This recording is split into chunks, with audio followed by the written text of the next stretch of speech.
ஒன்டாரியோவின் பிக்கரிங்கில் போலி ஆவணங்கள் மூலம் கார் வாங்கிய ஒருவர் போலீசாரிடம் சிக்கியுள்ளார்.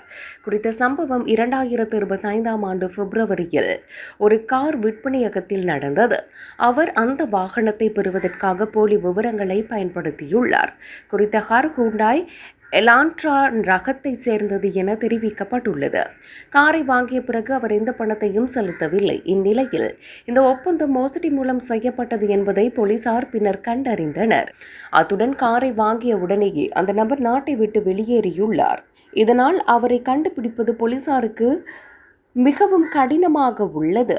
மேலும் குறித்த கார் நெதர்லாந்துக்கு கொண்டு செல்லப்பட்டிருப்பதாக தெரிவிக்கப்பட்டுள்ளது. இந்நிலையில் சந்தேக நபர் ருமேனியாவைச் சேர்ந்த 36 வயதுடைய ஓவிடியூ அயனு டுமிட்ரு என போலீசார் அடையாளப்படுத்தியுள்ளனர். மோசடி மற்றும் பிற குற்றச்சாட்டுகளுக்காக அவர் தேடப்பட்டு வருவதாக போலீசார் கூறியுள்ளனர். மேலும் அவரை கண்டுபிடிக்க போலீசார் பொதுமக்களின் உதவியையும் நாடியுள்ளனர். தகவல் தெரிந்தவர்கள் அதிகாரிகளை தொடர்பு கொள்ளுமாறு கேட்டுக் கொள்ளப்படுகிறார்கள். மேலும் விசாரணை இன்னும் தொடர்ந்து நடைபெற்று வருகின்றமை குறிப்பிடத்தக்கது.